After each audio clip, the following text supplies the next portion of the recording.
وزیر اعظم شہباز شریف نے کہا ہے کہ حالیہ بارشوں اور کلاؤڈ برسٹ میں ملک بھر میں 700 سے زیادہ اموات ہوئیں۔ 400 اموات صرف خیبر پختونخوا میں ہوئیں۔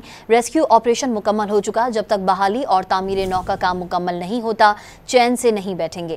وزیر اعظم نے تجاوزات اور درختوں کی کٹائی پر برہمی کا اظہار کیا۔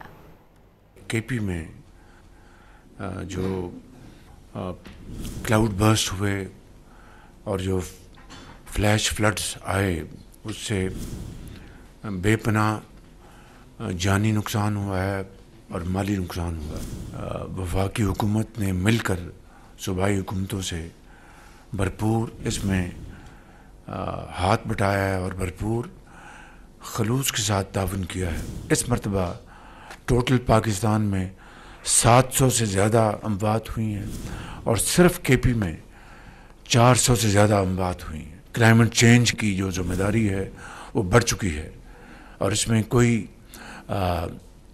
سستی یا کسی قسم کی کمپلیسنسی کی کوئی گنجائش نہیں ہے۔